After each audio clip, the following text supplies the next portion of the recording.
The fluorescent lights buzzed like angry wasps above the executive conference room on the 42nd floor of Sterling Medical Technologies, casting harsh shadows across mahogany that cost more than most people made in a year.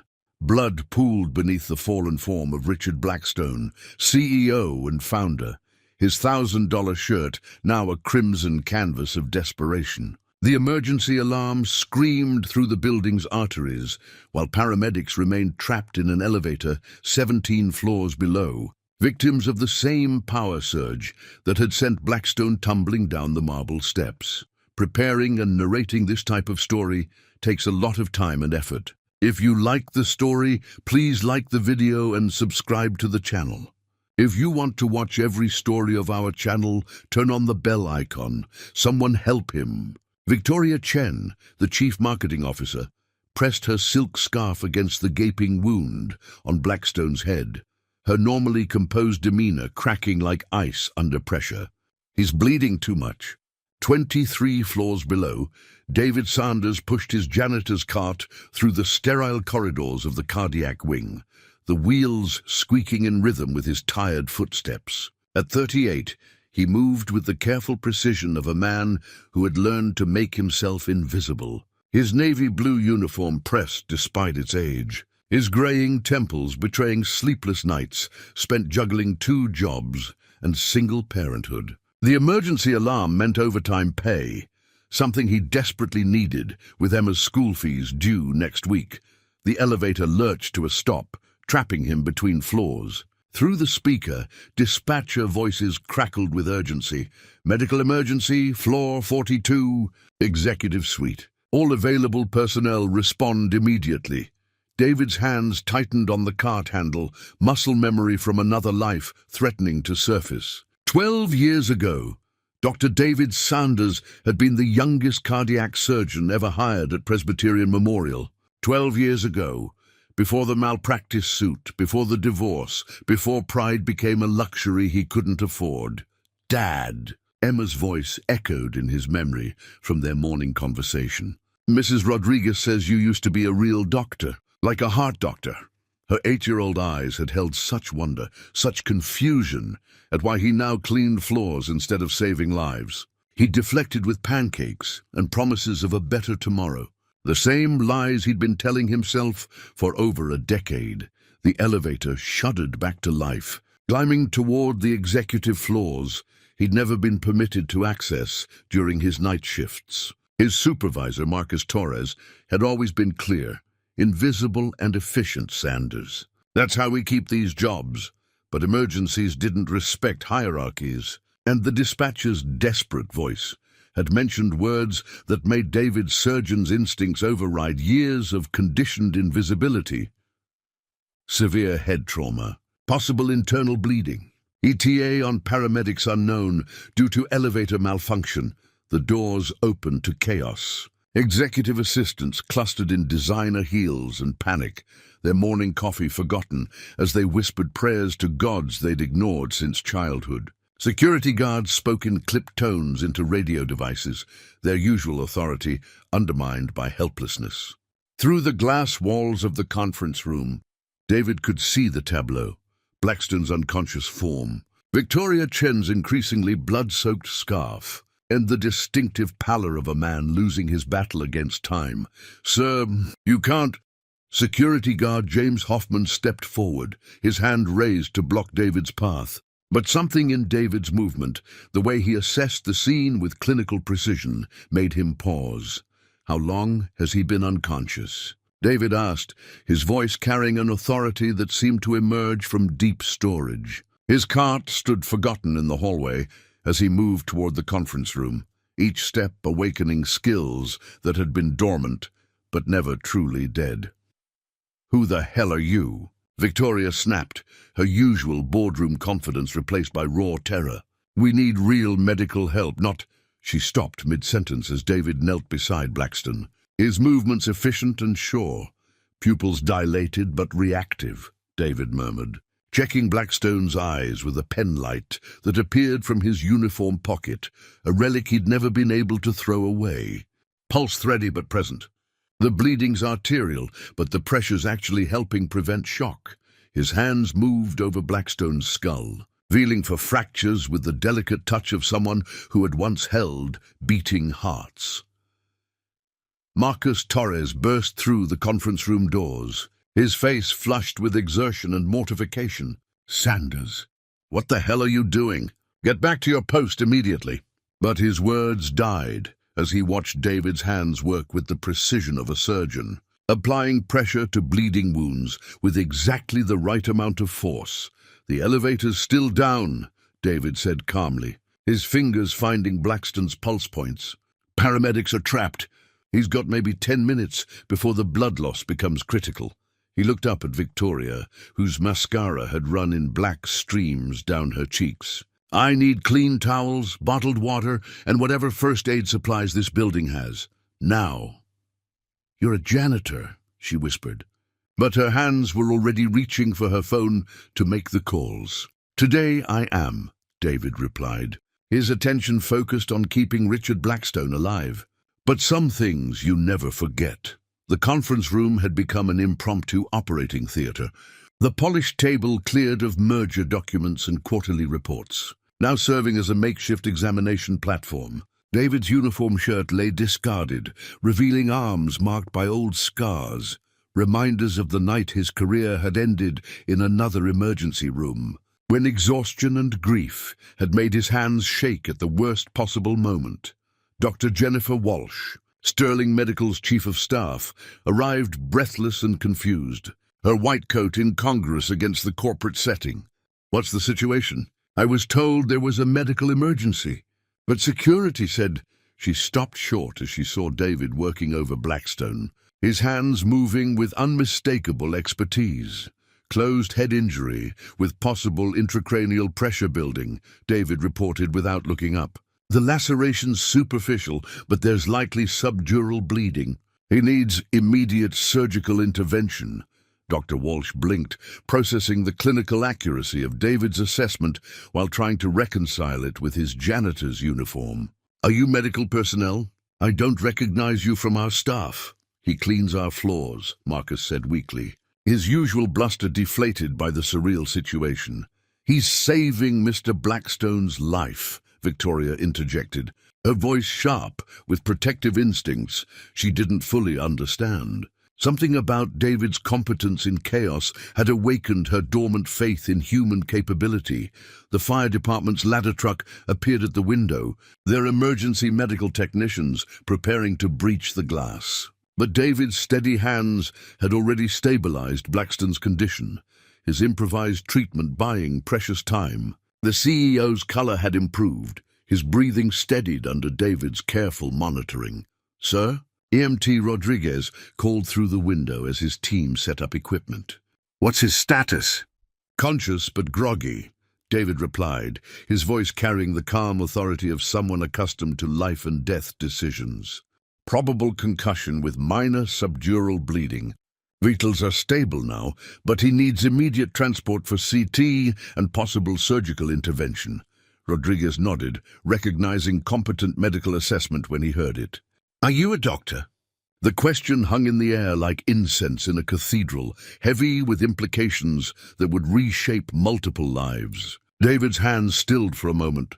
12 years of shame and silence warring with the undeniable truth of what had just transpired. Around him, the executives who had never noticed his existence now watched with something approaching awe. "I was," David said finally, his voice barely above a whisper. "A long time ago."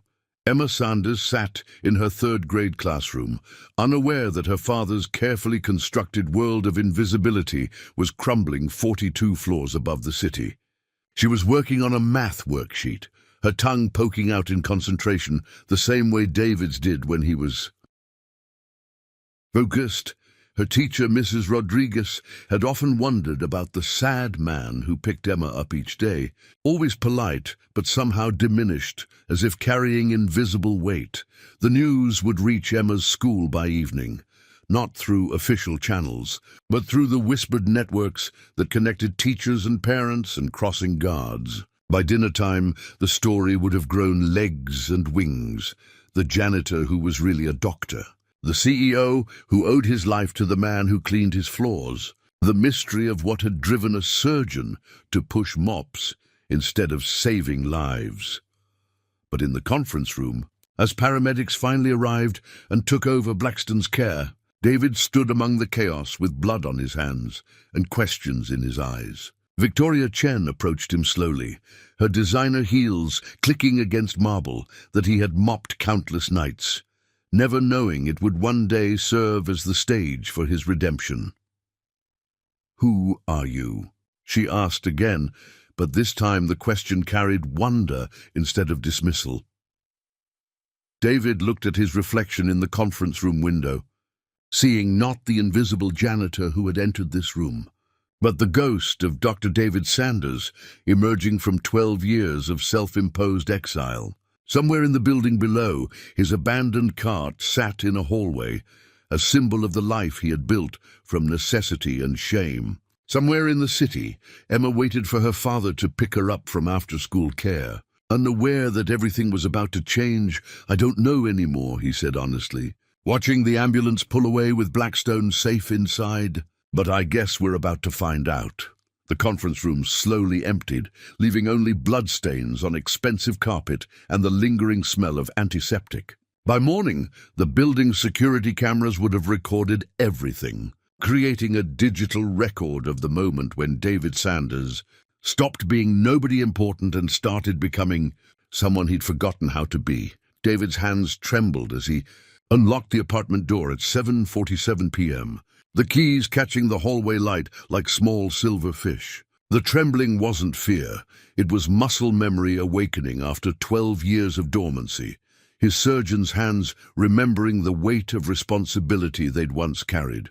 Emma's backpack sat by the door, purple with patches from places they'd never been, but she dreamed of visiting. The apartment smelled like the vanilla candles she'd bought him for Father's Day, burning cheerfully on the kitchen counter next to a drawing of the two of them labeled "My Hero Dad" in purple crayon. "Dad!"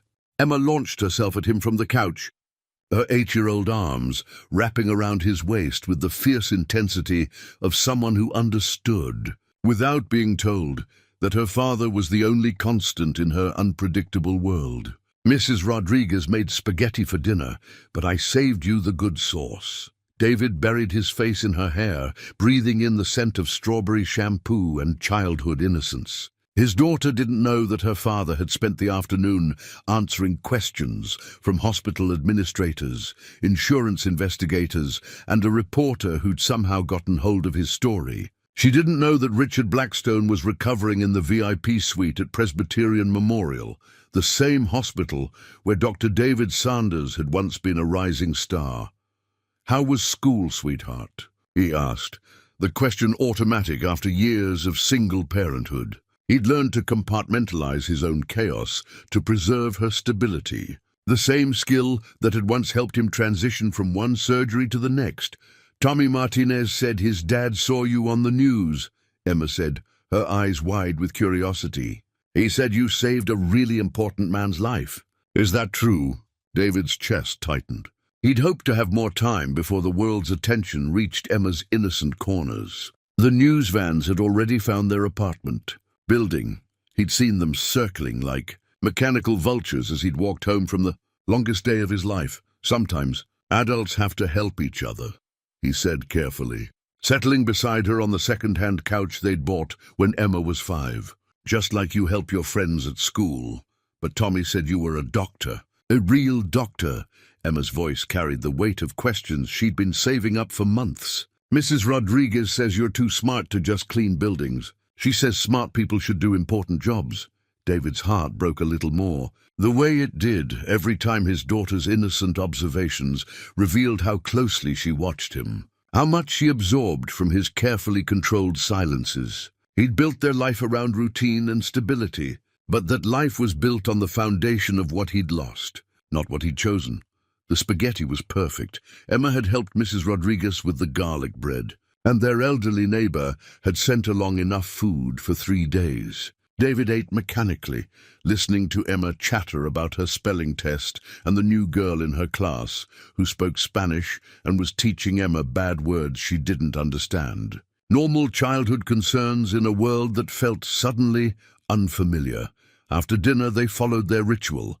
Dishes in the sink, homework at the kitchen table, 20 minutes of reading together on the couch. David helped Emma with her math worksheet, watching her tongue poke out in concentration, just as his own did when he was focused. She was brilliant, had been reading at high school level since age 6, asking questions that made teachers blink and adults scramble for answers. Dad. Emma's voice was soft as he tucked her into bed, her purple comforter pulled up to her chin. Are you sad about something? The question hit him like a physical blow. Children, he'd learned, were emotional archaeologists, capable of excavating truths that adults spent years burying. Emma had never known him as Dr. Sanders, but she'd always sensed the ghost of the man he'd been. Sometimes grown-ups carry heavy things, he said, sitting on the edge of her bed. But you don't need to worry about that, okay? But if you were a doctor before, why don't you be a doctor now? The question was asked with the casual logic of childhood. As if career transitions were as simple as changing clothes, David studied his daughter's face in the lamplight, Sarah's eyes, his own stubborn chin, a combination that filled him with love and loss in equal measure. Sarah had died when Emma was 3, cancer eating through their carefully planned life in 6 brutal months. The malpractice suit had come later, during his grief-clouded judgment, when exhaustion and heartbreak had made his hands shake during the surgery that ended his career. Sometimes people make mistakes, he said finally, and sometimes those mistakes mean you can't do the things you used to do. Emma considered this with 8-year-old gravity. But you saved that man today. Tommy's dad said you were a hero. Heroes don't fail when people are counting on them, David said, the words slipping out before he could stop them. But you didn't fail today, Emma pointed out with devastating simplicity. You saved someone.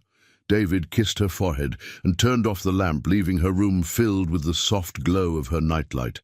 A small sun that chased away darkness, one shadow at a time. In the hallway, he leaned against the wall and allowed himself 30 seconds of the tears he never let her see. 30 seconds to mourn the life he'd lost, the man he'd been, the future that had died in an operating room 12 years ago. His phone buzzed with text messages he'd been ignoring all afternoon. Victoria Chen had somehow gotten his number. Mr. Sanders, I hope you'll consider speaking with Mr. Blackstone when he's recovered. He asked specifically to thank you, Dr. Walsh from Sterling Medical. David, I'd like to discuss your situation. Please call when you're ready. Marcus Torres, his supervisor. Need to talk. Meeting tomorrow at 8 a.m. David deleted the messages and made his nightly rounds, checking locks, setting out Emma's clothes for tomorrow, starting a load of laundry in the basement machines that accepted quarters and prayers in equal measure. The building was quiet except for Mrs. Rodriguez's television and the soft sounds of families settling into evening routines. In his bedroom, really, just a converted living room with a privacy screen, David sat on the edge of his single bed and stared at the framed photograph on his nightstand.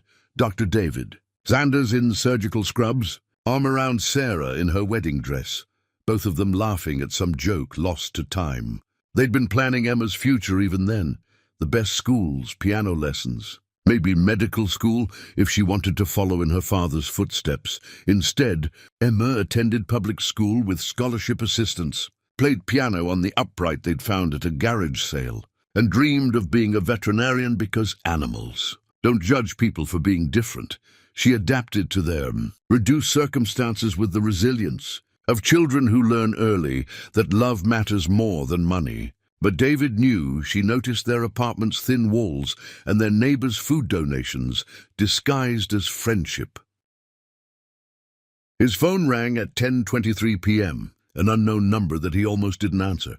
Reporters had been calling since late afternoon, eager for the human interest story of the fallen surgeon who'd emerged from obscurity to save a CEO's life. The narrative was too perfect for modern media.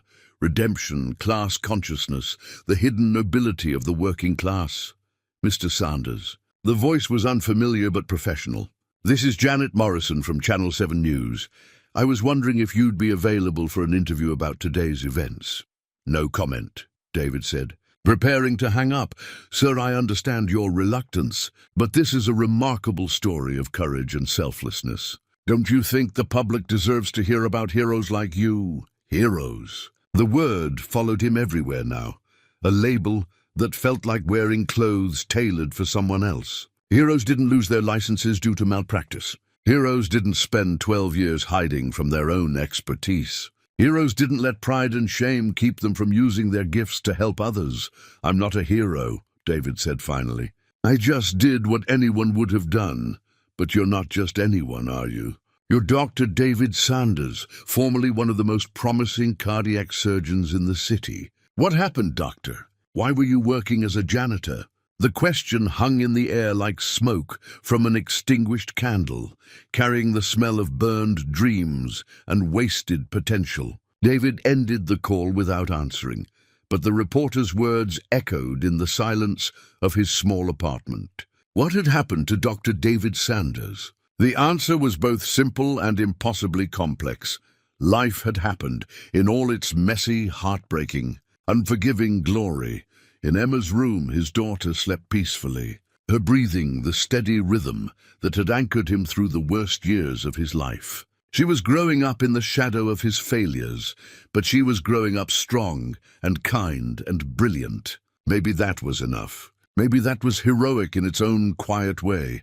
David set his alarm for 5:30 a.m., the same time he'd been waking for 12 years to start his janitorial shifts. Tomorrow he would face Marcus Torres and explain why he'd abandoned his post to play doctor. Tomorrow he would probably lose the job that paid Emma's rent and bought her school supplies. Tomorrow the world would continue to ask questions he wasn't sure he could answer. But tonight, in the small apartment that smelled like vanilla candles and 8-year-old dreams, David Sanders allowed himself to remember what it felt like to save a life. His hands had been steady, his mind clear, his instincts sharp despite years of disuse. For 20 minutes in a corporate conference room, he had been Dr. David Sanders again. Competent, confident, necessary, the memory was both gift and curse, reminding him of everything he'd lost while proving it wasn't gone forever. In the morning, Emma would ask more questions with her devastating 8-year-old logic, and he would have to find answers that didn't break her heart or his own. In the morning, he would have to decide whether David Sanders, the janitor, was ready to face the possibility of becoming Dr. David Sanders again. But that was tomorrow's burden. Tonight, he was just a father who loved his daughter, a man who had saved a life, and a ghost slowly remembering how to be human. The Sterling Medical Technologies building felt different as David approached it the next morning, his footsteps echoing against concrete that seemed to judge him with each step. Media vans clustered around the entrance like metal predators, their satellite dishes reaching toward grey skies that promised rain. He pulled his baseball cap lower and took the service entrance, a route he'd walked in darkness for 3 years. Invisible and unremarkable, Marcus Torres waited in the supervisor's office, his usually pressed uniform wrinkled from a sleepless night. Behind him stood Patricia Kellerman, Human Resources Director, her silver hair perfect despite the early hour, her expression unreadable as a corporate poker player. David knocked once and entered, feeling like a student called to the principal's office. "Sit down, Sanders," Marcus said, his voice tight with barely controlled frustration. "We need to talk." The office was cramped and windowless, dominated by schedules and safety notices that no one read but everyone signed. David had been in this room exactly 4 times in 3 years.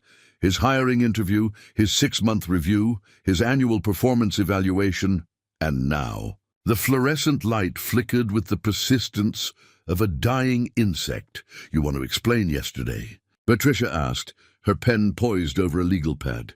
"Because from where I'm sitting, you abandoned your assigned duties to play doctor with the CEO of the company that employs you. A man was dying, David said simply. A man who wasn't your responsibility, Marcus snapped. Your responsibility was your cleaning route, not playing medic in the executive suite. Do you have any idea the liability exposure you created? David looked at his hands, the same hands that had steadied Blackstone's pulse, that had once performed surgery with the precision of an artist. They were calloused now from mopping floors and handling industrial cleaning supplies. But yesterday they'd remembered their original purpose. I couldn't just walk away, he said. Patricia made notes with the mechanical precision of someone who'd managed thousands of personnel decisions. Mr. Sanders, you've been a model employee. Punctual, thorough, no complaints. But yesterday you violated protocol by entering unauthorized areas, assumed medical responsibilities without proper credentials, and exposed this company to potential lawsuits. I saved his life. That's not your job, Marcus said, his voice rising. Your job is to empty trash cans and mop floors. Your job is to be invisible and efficient. Your job is not to make executive decisions about medical care.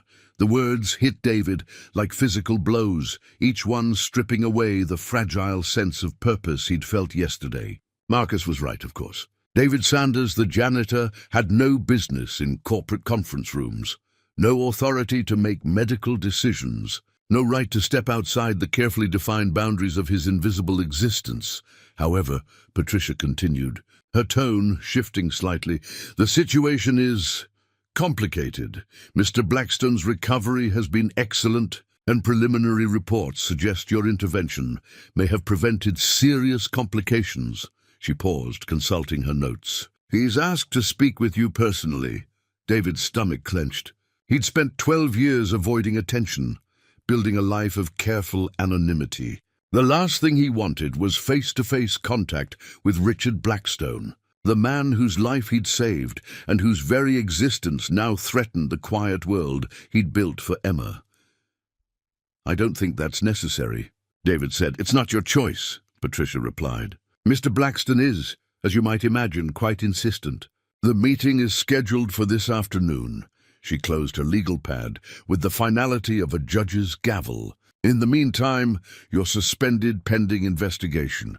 The word suspended landed like a stone in still water, its implications rippling outward in expanding circles of consequence. No paycheck meant no rent money. No rent money meant no apartment. No apartment meant no stability for Emma, whose entire world depended on her father's ability to provide the basics she took for granted. For how long? David asked. Until we determine whether your actions constitute grounds for termination, Patricia said. The investigation should take 3 to 5 days.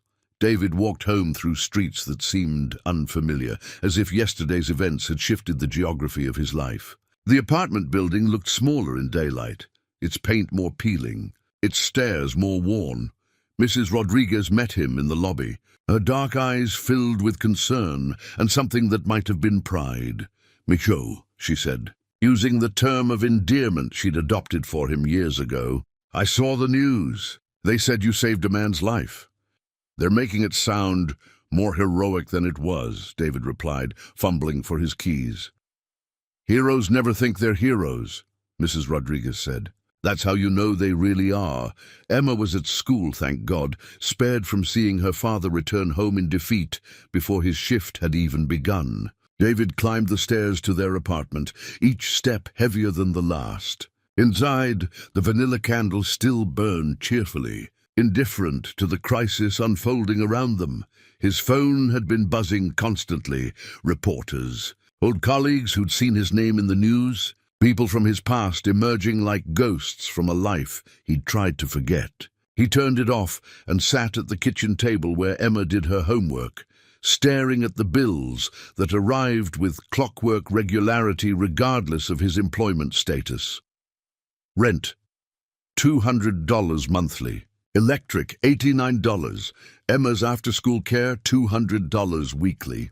Groceries, gas, insurance, the 1,000 small expenses that added up to survival. David had exactly $347 in his checking account and $89 in savings. a buffer that would last perhaps 2 weeks if he spent nothing on anything but absolute necessities.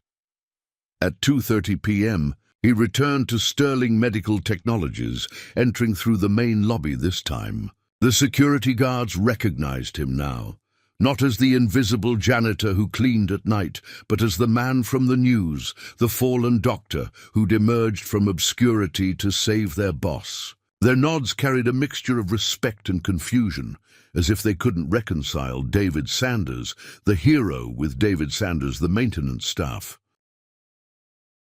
The executive elevator carried him to the 42nd floor for the second time in his life. Yesterday he'd arrived in crisis. Today he came in uncertainty. Victoria Chen met him at the elevator, her designer suit immaculate as always, but her smile seemed genuine.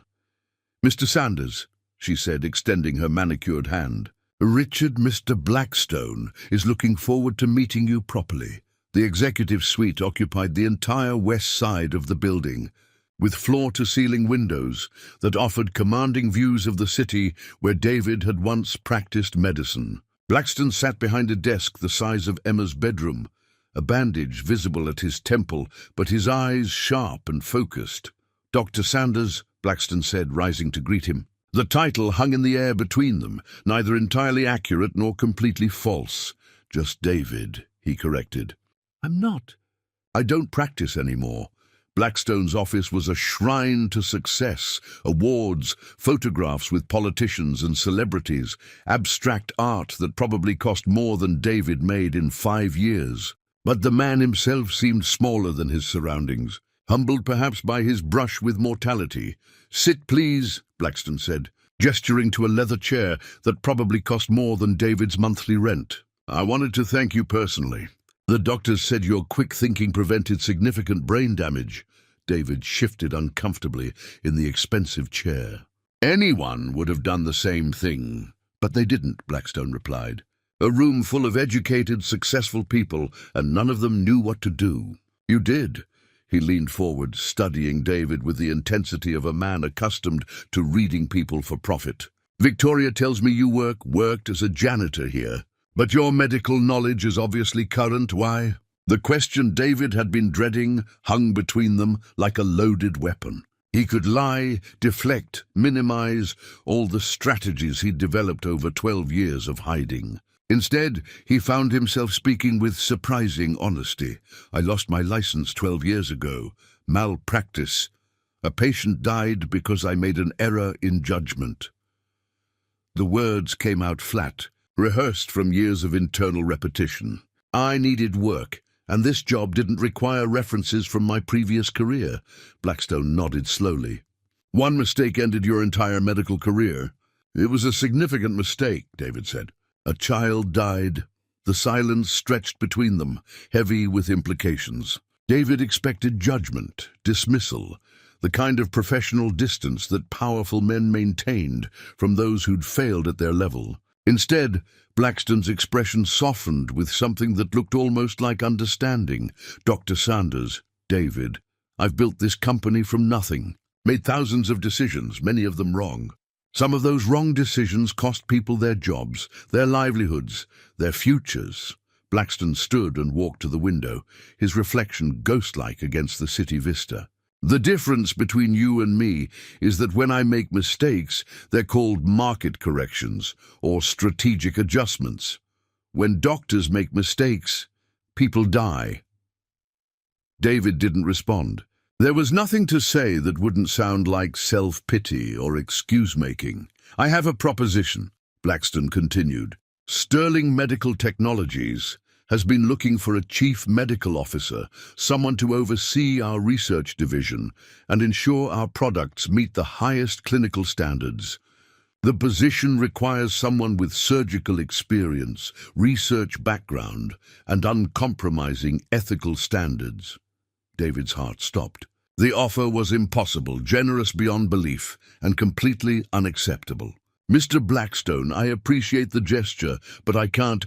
The starting salary is $350,000 annually, plus benefits and equity participation." We would, of course, assist with reinstating your medical credentials through our legal department. The number hit David like a physical blow. $350,000 was more money than he'd made in his entire 3 years of janitorial work combined. It was Emma's college tuition, financial security, the restoration of everything he'd lost. It was also impossible. I can't practice medicine, David said quietly. I lost my license for a reason. You practiced medicine yesterday, Blackstone pointed out. Quite successfully. That was an emergency. This would be... David struggled for words. I can't be responsible for other people's lives again. I can't risk making another mistake that kills someone.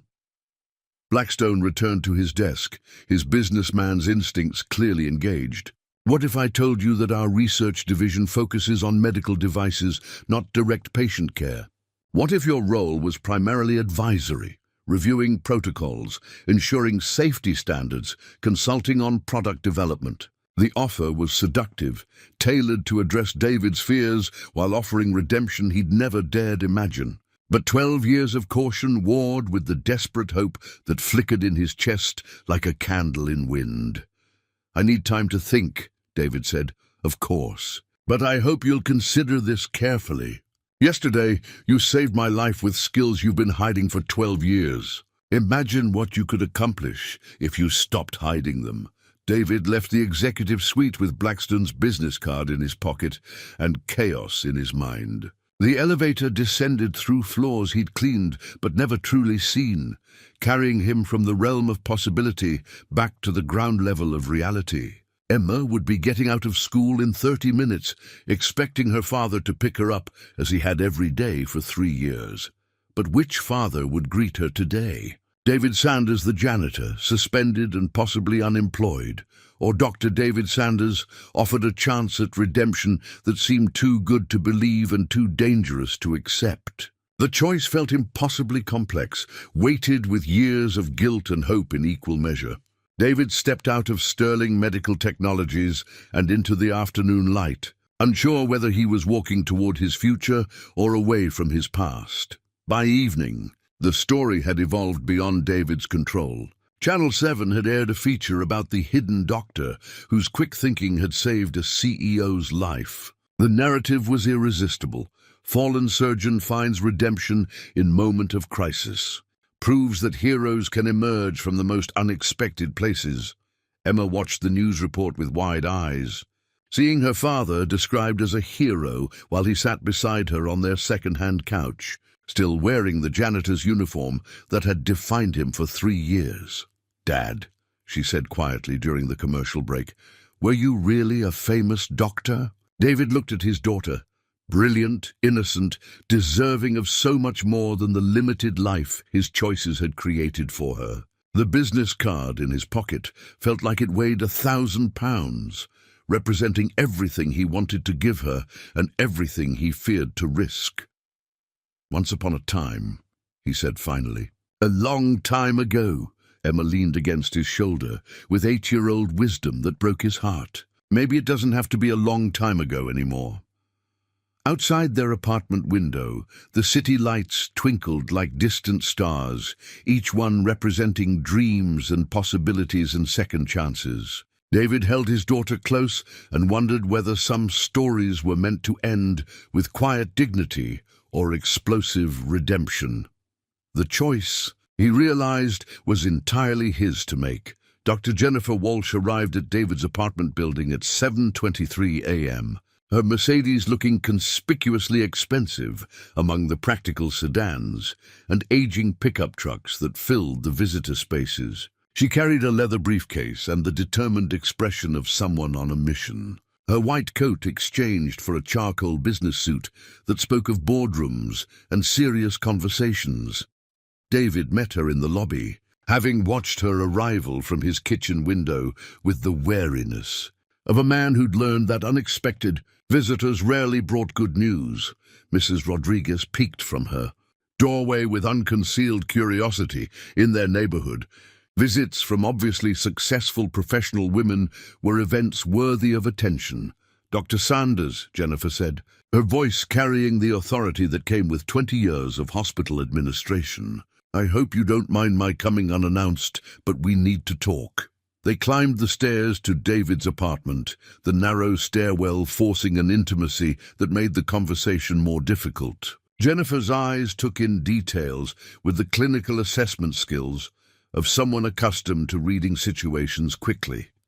The worn carpet, the security locks David had installed himself, the careful cleanliness that spoke of pride, maintained despite reduced circumstances.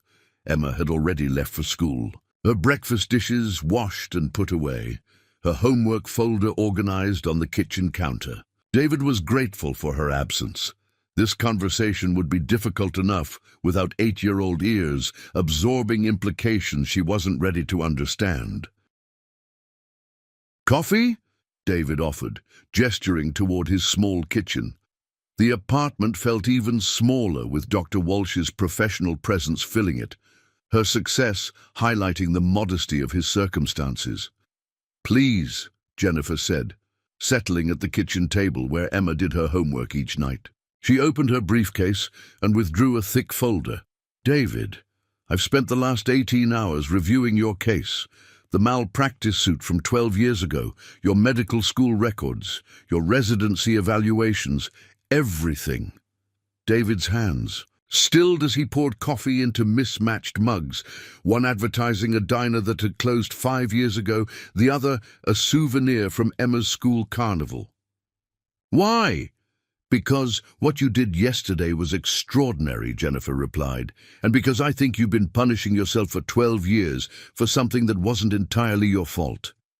The coffee mug slipped slightly in David's grip, hot liquid splashing onto his wrist. He'd spent 12 years believing that his guilt was justified, that his self-imposed exile was the appropriate penance for his failure. The suggestion that he might be wrong felt like stepping onto unstable ground. "A child died because I made the wrong decision," David said, his voice flat with practiced acceptance.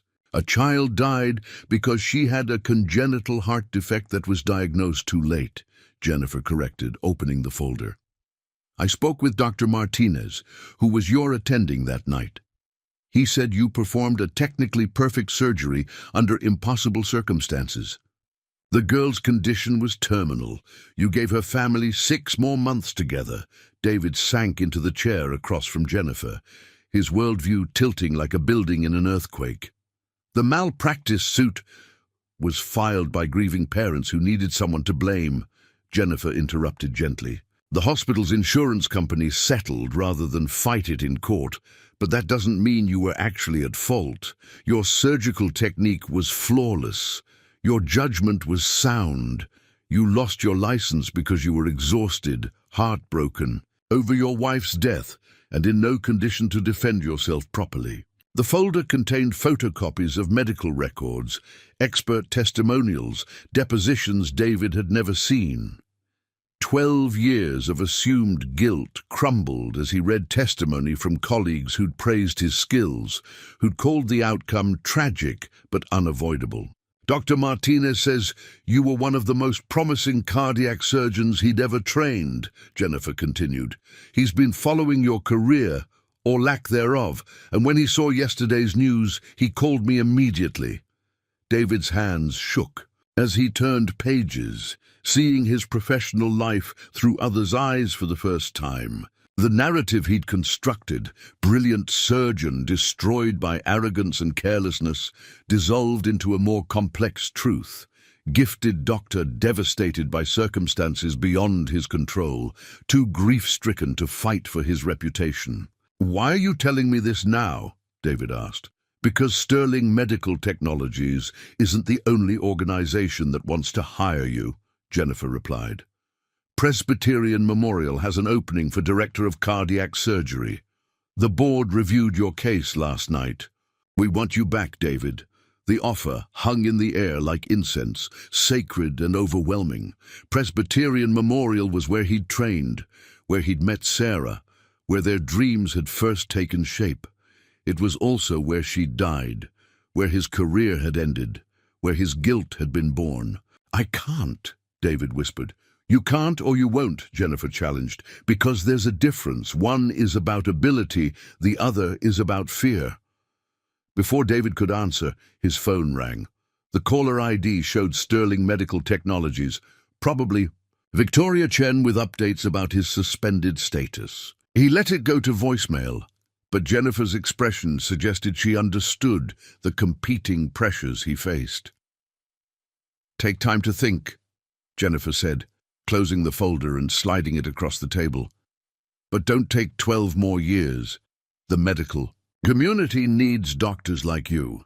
And frankly, you need to forgive yourself." After Jennifer left, David sat at his kitchen table reading through documents that rewrote the story of his downfall. Expert testimony described his surgery as heroic under impossible circumstances. Colleagues spoke of his dedication, his skill, his unwavering commitment to patient care. The picture that emerged was not of a surgeon who'd failed, but of a man who'd been overwhelmed by grief and circumstance. Emma found him there when she returned from school, still in his pajamas and surrounded by papers that might as well have been written in a foreign language for all the sense they made of his upended world. "Dad," she said, dropping her backpack by the door with practiced routine. "You look sad." David looked at his daughter, his anchor, his reason for getting up each morning, the bright center of his carefully reconstructed life. She was growing, up in the shadow of his failures, but also in the light of his love. The question was whether he was brave enough to step into a different kind of light. "Sweetheart," he said, "what would you think if Daddy went back to being a doctor?" Emma's face lit up with 8-year-old excitement. "Really? You could help people again?" "Maybe," David said carefully. "But it would mean big changes, different work, different schedule, maybe even moving to a new apartment." "A bigger apartment?" Emma asked hopefully. Their current home was functional but cramped, with thin walls that carried every sound from their neighbors. "Probably," David admitted. Emma climbed into his lap with the easy affection of childhood, her small arms wrapping around his neck. "I think you should do it, Dad. Mrs. Rodriguez says when God gives you a gift, you're supposed to use it to help people, out of the mouths of babes." David held his daughter close, breathing in the scent of strawberry shampoo and playground adventures, feeling the weight of her absolute faith in his goodness. She'd never known him as Dr. David Sanders, but she'd always believed he was capable of being more than circumstances had allowed. That evening, David made 2 phone calls that would reshape their lives. The first was to Richard Blackstone, accepting the position at Sterling Medical Technologies, with the caveat that he needed 6 months to complete the medical license reinstatement process. The second was to Dr. Jennifer Walsh, accepting the offer to return to Presbyterian Memorial as Director of Cardiac Surgery, effective immediately upon license renewal. "You can't accept both positions," Emma pointed out with 8-year-old logic as they ate dinner together. "You're right," David agreed. "I need to choose between them." Which one helps more people? The question was simple but profound, cutting through all the complex considerations of salary, prestige, and personal comfort to focus on what really mattered. David looked at his daughter across their small kitchen table, marveling at her ability to see clearly through adult confusion. "The hospital job would let me help sick people directly," David said. "The company job would let me make sure medical devices work properly to help lots of people indirectly." "Which one makes you happier?" Emma asked. David considered the question seriously. Money would solve their immediate problems, but purpose would address the deeper hunger he'd been ignoring for 12 years. "I think the hospital job would make me happier, but the company job would make our life easier." Emma nodded gravely. "Mrs. Rodriguez says happiness is more important than money, but you need enough money to be safe." The wisdom of 8-year-olds continued to astound him. Emma had absorbed the realities of their financial situation without being crushed by them, understanding that security mattered while maintaining faith that happiness was still possible. The next morning brought reporters to their apartment building, drawn by the increasingly complex story of the janitor-turned-hero who was apparently being courted by major medical institutions. David refused all interviews, but couldn't prevent neighbors from sharing opinions about the quiet man who'd lived among them for 3 years. Always knew there was something special about him, Mrs. Rodriguez told Channel 7. The way he talked to Emma about her homework, you could tell he was educated. But he never acted superior, never made anyone feel less than. Marcus Torres, his former supervisor, offered a different perspective. Sanders was reliable, but he kept to himself. Never mentioned being a doctor. Makes you wonder what else people are hiding. The story gained national attention when medical ethicists began debating whether David's 12-year absence from medicine represented justice served or talent wasted. Op-ed pieces appeared in major newspapers arguing both sides. When doctors fall, the price of medical mistakes versus redemption and second chances in healthcare. David tried to shield Emma from the media attention, but 8-year-olds were surprisingly good at gathering information from classmates who watched the news with their parents. She came home from school with questions that revealed how closely she'd been following the story. Tommy Martinez says his mom thinks you should go back to being a doctor because we need good doctors, Emma reported over dinner. But Susie Chen says her dad thinks doctors who make mistakes shouldn't get second chances. The polarized opinions reflected David's own internal conflict. Part of him yearned to return to the operating room, to use skills that had been dormant but never dead. Another part whispered that he'd already proven himself capable of fatal errors. What if he made another mistake? The decision was taken out of his hands on Thursday afternoon when Emma collapsed at school. David received the call at 2:17 p.m. while reviewing licensing paperwork in the apartment that no longer felt like home. Emma had been playing at recess when she suddenly couldn't catch her breath, her lips turning blue as she struggled for air. The school nurse had called 911, and Emma was being transported to Presbyterian Memorial's pediatric emergency room. David ran 12 blocks through city traffic, his heart hammering against his ribs like a caged bird. Emma, his brilliant, beautiful, irreplaceable daughter, needed him to be more than a janitor, more than a failed surgeon, more than a man paralyzed by 12-year-old guilt. He arrived at Presbyterian Memorial, breathless and terrified. The familiar smells of disinfectant and floor wax triggering memories of both triumph and disaster. The pediatric ER was controlled chaos, children crying, parents pacing, medical staff moving with practiced urgency. Emma lay on a gurney in exam room 3, an oxygen mask covering her small face, her eyes wide with fear that broke David's heart into sharp fragments. Dr. Sarah Kim, the attending pediatric cardiologist, looked up as David burst through the curtain. "Are you Emma's father?"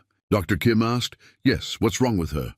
Dr. Kim consulted her tablet, her expression serious but not panicked. "We're seeing signs of a heart arrhythmia, irregular heartbeat that's preventing proper oxygen flow. It could be congenital or related to a viral infection.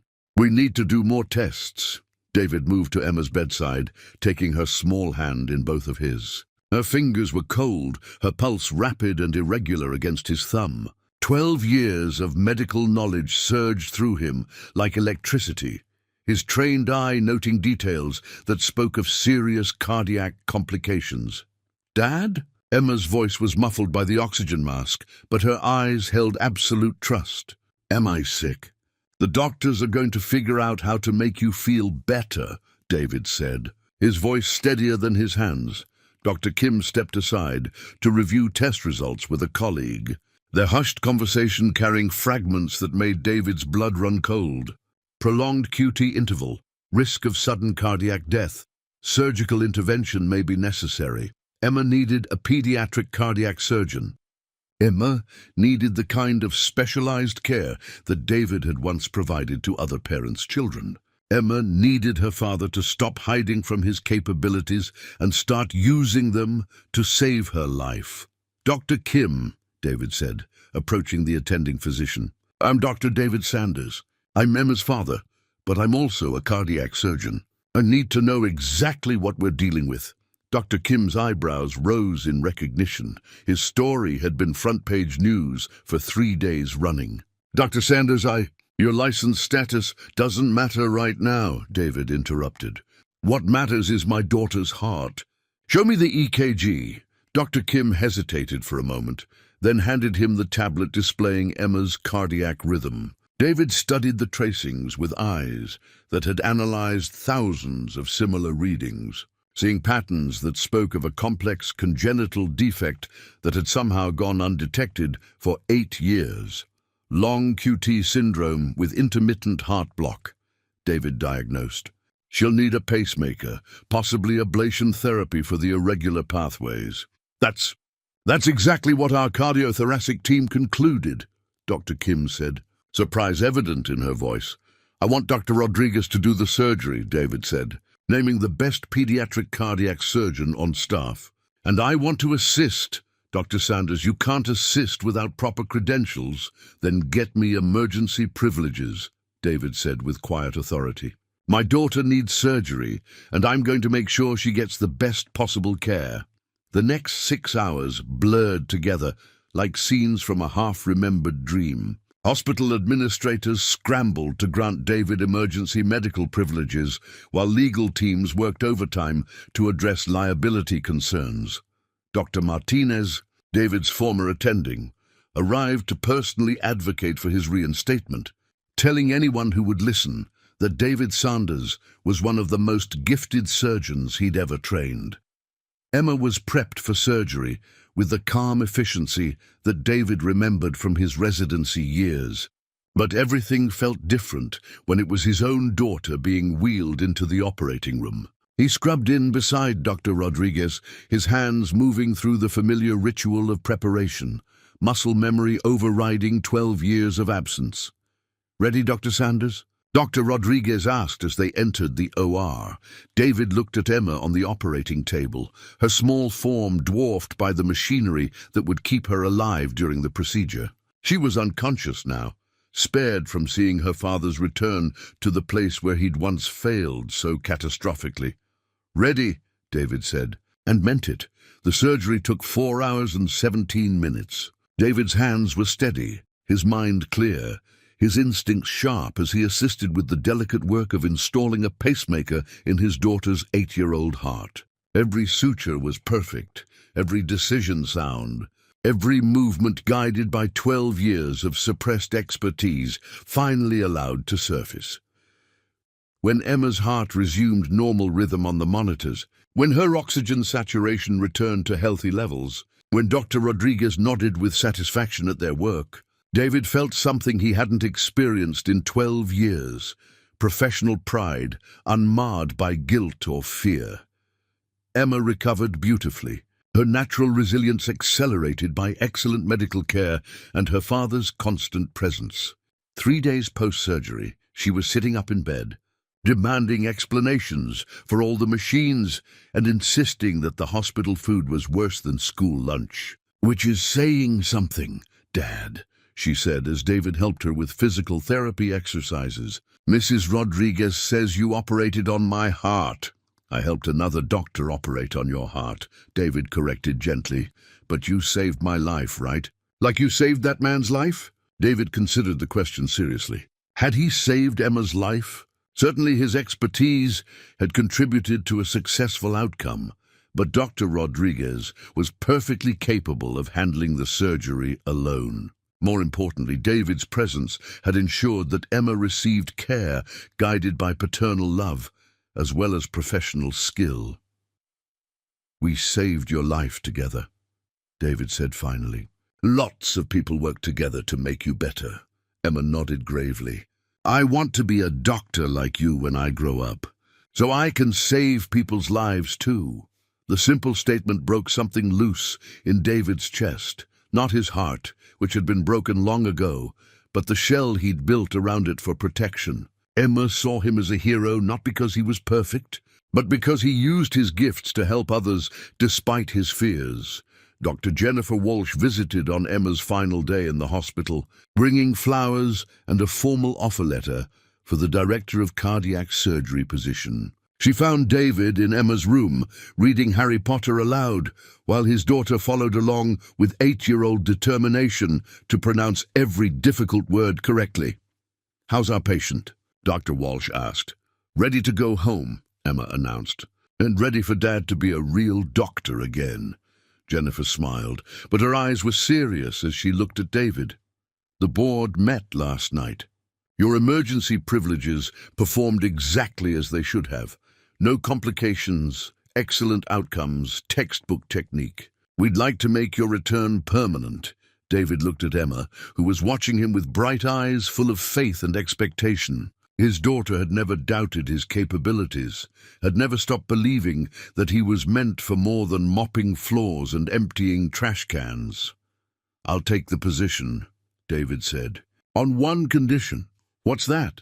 "I want to establish a program for medical professionals who've experienced career setbacks due to personal trauma or professional mistakes. Counseling, retraining, gradual reintegration.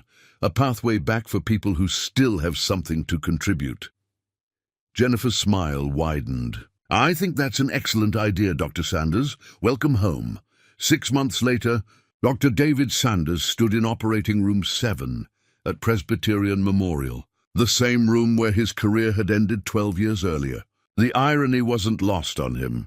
Redemption often required returning to the scene of one's deepest failure. But today felt different. Today, his hands were steady not from desperation or pride, but from purpose, carefully rebuilt over months of counseling, retraining, and gradual healing. The patient was Maria Gonzalez, a 7-year-old girl with the same congenital heart defect that had taken Emma's playmate's life all those years ago.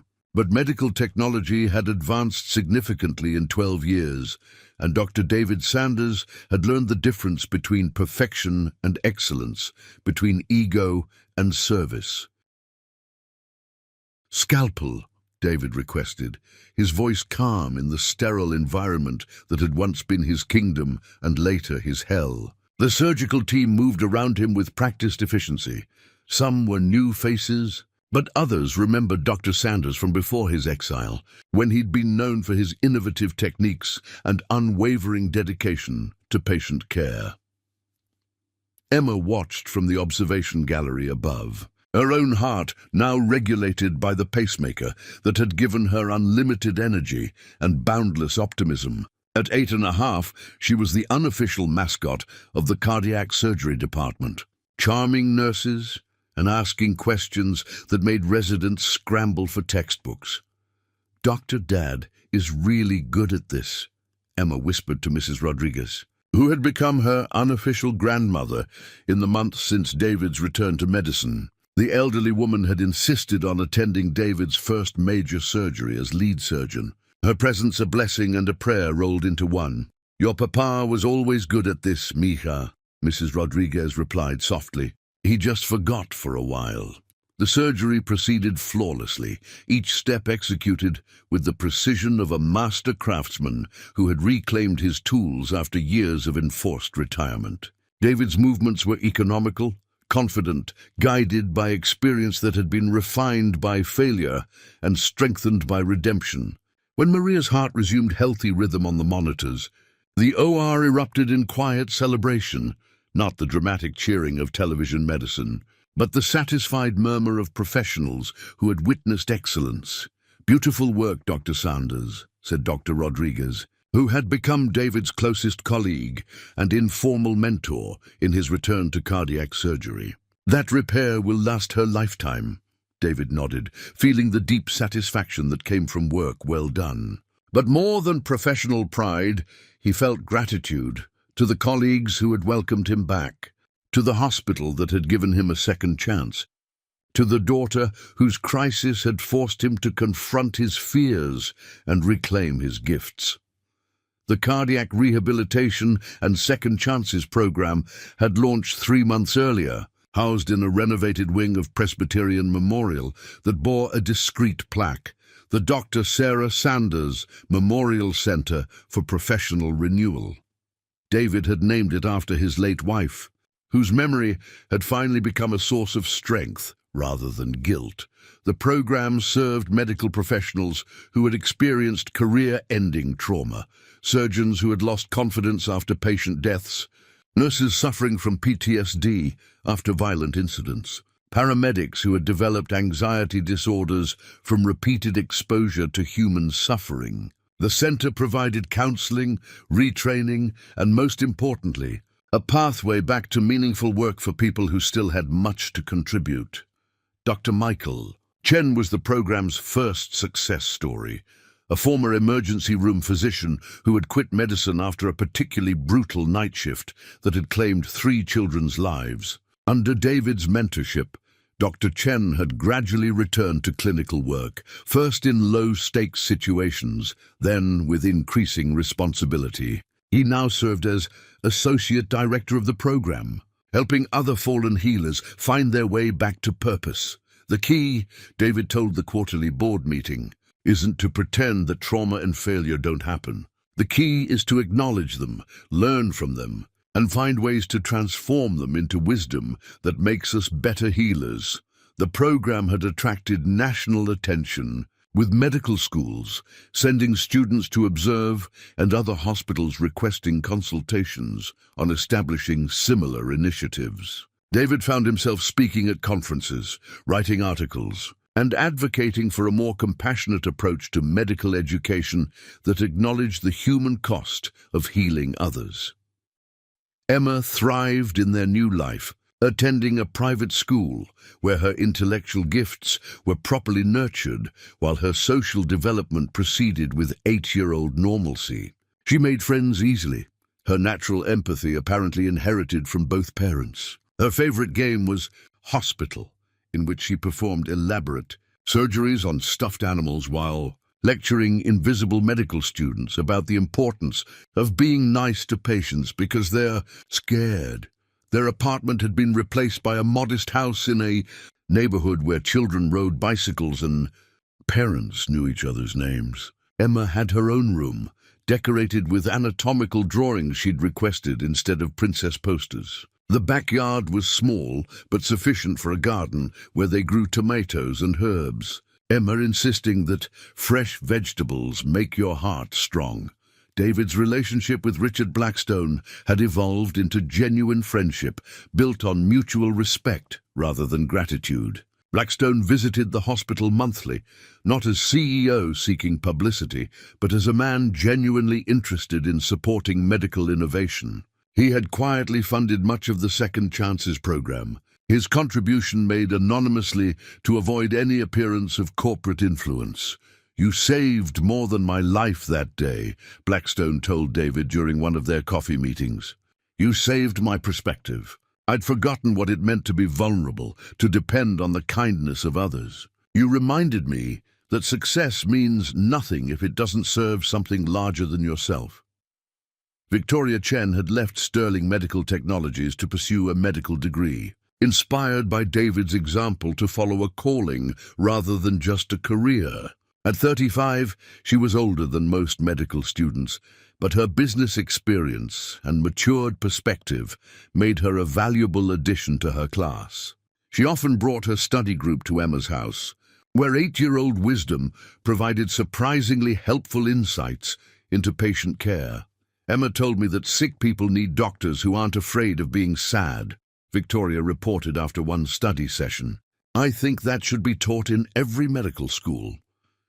The media attention had gradually faded, replaced by more immediate crises and newer human interest stories. David was grateful for the return to relative anonymity, though he maintained relationships with a few journalists who were genuinely interested in the larger questions his story raised about failure, redemption, and second chances. Dr. Jennifer Walsh had been promoted to Chief Medical Officer, Her successful recruitment of David being cited as evidence of her strategic vision and humanitarian instincts. She remained a close mentor and friend, often joining David and Emma for Sunday dinners, where conversation ranged from hospital politics to Emma's latest scientific theories. She wants to cure heart disease entirely, Jennifer reported after one particularly intense conversation with Emma about her future plans. She's 8 years old and already thinking about gene therapy and regenerative medicine. I think she's going to surpass both of us. Mrs. Rodriguez remained a constant presence in their lives. Her small apartment now connected to David and Emma's world by daily phone calls and weekly dinners. She had appointed herself Emma's cultural educator, teaching her Spanish and sharing stories about resilience that had been passed down through generations of strong women. Your papa forgot how to be proud of himself, Mrs. Rodriguez told Emma during one of their cooking sessions. But pride isn't about never falling down. Pride is about getting back up and helping others do the same. The anniversary of David's return to surgery was marked not with celebration, but with quiet reflection. He stood in the hospital chapel, a non-denominational space that served patients and families of all faiths, looking at the memorial wall where Sarah's name appeared among other medical professionals who had died in service to their calling. I kept our promise, he whispered to the engraved nameplate that bore his wife's full name. Dr. Sarah Elizabeth Sanders, beloved wife, mother, and healer. They had promised each other during their medical school courtship that their work would always serve something larger than their own ambitions. David had forgotten that promise during his years of exile, but he remembered it now. Emma found him there, her small hand slipping into his with the casual intimacy of a child who had never doubted her welcome in her father's emotional landscape. Mom would be proud of you, Emma said with 8-year-old certainty. Mrs. Rodriguez says people who love us don't stop loving us just because they can't hug us anymore. David lifted his daughter into his arms, breathing in the scent of strawberry shampoo and playground adventures that had anchored him through the worst years of his life. Emma's weight was familiar and precious, a reminder that some responsibilities were too important to abandon, even in the depths of personal failure. She would be proud of you too, David said. You're going to be an amazing doctor someday. I want to help people like you do, Emma replied. But I also want to help doctors who are sad, like Dr. Chen was. Because doctors are people too, and people need help sometimes. The wisdom of 8-year-olds continued to astound him. Emma had absorbed the complexities of her father's journey without being damaged by them, understanding that strength could emerge from vulnerability, that success could be built on the foundation of acknowledged failure. 3 years later, Dr. Emma Sanders, not yet but someday, stood on the observation deck of Presbyterian Memorial's new pediatric cardiac wing, her 11-year-old frame silhouetted against floor-to-ceiling windows that offered commanding views of the city where her father had reclaimed his calling. The wing bore a discreet plaque near the entrance, the David and Emma Sanders Family Center for Pediatric Cardiac Care, funded by a combination of hospital resources, charitable donations, and Richard Blackstone's quiet philanthropy. Emma was no longer the 8-year-old who had watched her father's first surgery with wide-eyed wonder. She was taller now, her face showing hints of the teenager she would become, her questions more sophisticated and her understanding deeper. She spent afternoons in the hospital, officially as part of a youth volunteer program, but unofficially as the cardiac department's youngest consultant. Her insights into patient care, valued by doctors who had learned to take her seriously.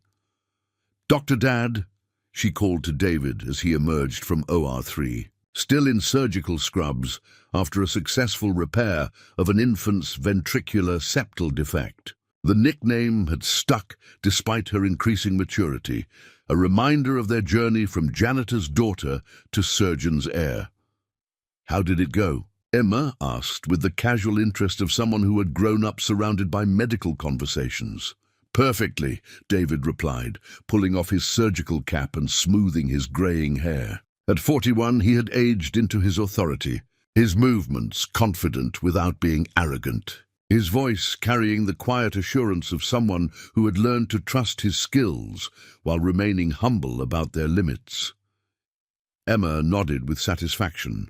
She had been following baby Marcus's case since his birth, visiting his family in the NICU and offering the kind of comfort that could only come from someone who had survived similar circumstances. Her pacemaker was invisible beneath her school uniform, but its presence had made her an unofficial ambassador to other children facing cardiac procedures. "Mrs. Chen wants to know if you can spare time for coffee," Emma reported. "She says she needs advice about her residency applications." Victoria Chen had graduated medical school the previous spring, her business background and life experience making her a standout candidate for competitive residency programs. She had remained close to David's family throughout her medical education, often studying in their kitchen while Emma provided commentary on anatomy diagrams and medical terminology. "Tell her I'll meet her in the cafeteria in 30 minutes, David said. "But first, I want to check on the Second Chances program participants." The program had expanded significantly in its 3 years of operation, now serving over 200 medical professionals annually.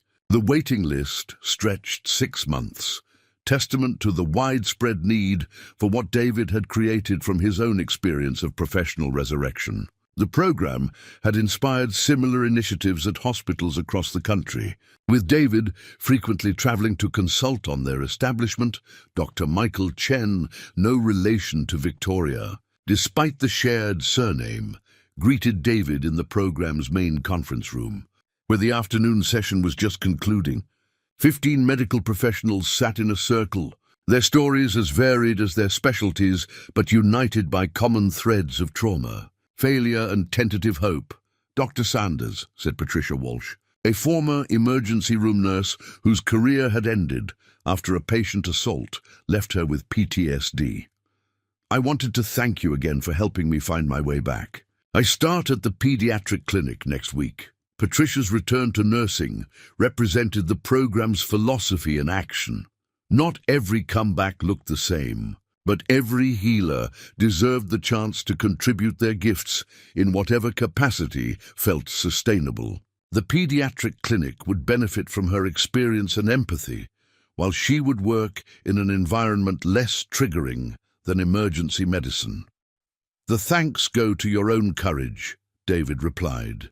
"All we did was provide a safe space for you to rediscover it." Emma watched these interactions with 11-year-old solemnity, absorbing lessons about resilience and renewal that would shape her approach to her own future medical career. She had announced her intention to specialize in pediatric cardiac surgery, like Dr. Dad, but for kids who are scared. But she was equally interested in the psychological aspects of healing. "I want to help doctors who are sad," she had told her guidance counselor during a career planning session, "because healthy doctors take better care of sick people."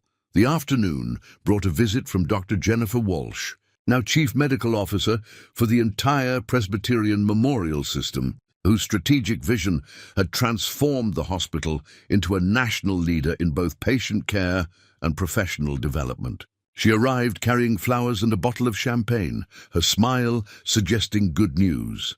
"The board approved your proposal," she announced without preamble. "The David Sanders Institute for Medical Professional Renewal will open next fall, with a $10 million endowment and partnerships with 5 medical schools."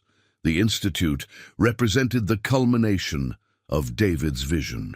A residential program where medical professionals could spend 3 to 6 months addressing career-related trauma while contributing to medical research and education. Participants would work with counselors, mentors, and peers to process their experiences while maintaining connection to the field they had trained to serve. "Dr. Dad is going to be famous," Emma observed with 11-year-old pragmatism.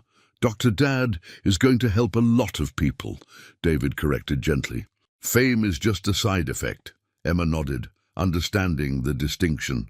She had grown up watching her father navigate the complexities of public attention, learning to value recognition for its potential to expand his impact rather than for personal gratification. The celebration dinner that evening was held at their favorite Italian restaurant, a family-owned establishment where Emma was known by name and David's story was acknowledged but not exploited. Mrs. Rodriguez joined them, her presence adding warmth and perspective to their joy. "Me Joe," she said to David over tiramisu, "your Sarah would be so proud of what you've built from the broken pieces." David looked around the table at the people who had become his chosen family. Emma, brilliant and compassionate, and growing into someone who would surpass his achievements. Mrs. Rodriguez, whose wisdom had anchored him during the worst years. Victoria Chen, whose career change had been inspired by his example. Dr. Jennifer Walsh, whose friendship had helped him reclaim his professional identity. "I couldn't have done any of this alone," David said honestly. Recovery is a team sport. 5 years later, the David Sanders Institute for Medical Professional Renewal occupied a renovated mansion on the outskirts of the city. Its grounds designed to promote healing through connection with nature. Participants lived in comfortable apartments while attending daily counseling sessions, skills workshops, and research projects designed to maintain their connection to medical practice. Dr. Emma Sanders, still not yet but closer now, was 16 and already accepted to early admission at 3 prestigious universities. She had spent her summer volunteering at the institute, her natural empathy and inherited medical knowledge making her an effective peer counselor for participants struggling with career transitions. She has your gift for seeing the person behind the professional identity. Dr. Michael Chen told David during their weekly administrative meeting. Several participants have specifically mentioned how helpful her perspective has been. Emma's approach to counseling was distinctively her own, direct but kind, intellectually rigorous but emotionally generous. She had inherited David's analytical mind and Sarah's compassionate heart, but she was becoming uniquely herself, a healer who understood that medicine's highest calling was serving human dignity rather than professional achievement. David himself had settled into his role as institute director while maintaining his surgical practice, finding the combination professionally fulfilling and personally sustainable. His reputation had evolved from fallen surgeon to innovator in medical education, but he measured success by the participants who successfully returned to meaningful work rather than by his own recognition. The Institute's first longitudinal study had recently been published in the Journal of Medical Education, documenting a 78% success rate in helping participants return to active medical practice. More importantly, follow-up surveys showed that participants reported higher levels of job satisfaction and lower rates of burnout than the general medical population. Experiencing failure and recovering from it seems to provide psychological immunity against future professional trauma. David had written in the study's conclusion, "Our participants develop resilience that serves them throughout their careers." Emma had contributed to the study as a junior researcher, her observations about the role of family support in professional recovery earning her co-author status on the publication. At 16, she was already being recruited by medical schools, impressed by her combination of academic achievement and practical experience. "I want to finish high school first," Emma told the admissions counselor from Johns Hopkins during her campus visit. "And I want to spend more time learning from my father's institute participants before I start formal medical education." Thank you for joining us on David and Emma's incredible journey from janitor to renowned surgeon and innovator. If this story inspired you, please like the video, subscribe to our channel, and share it with others who might need to hear that second chances are possible. Your support helps us bring more powerful stories of redemption and hope.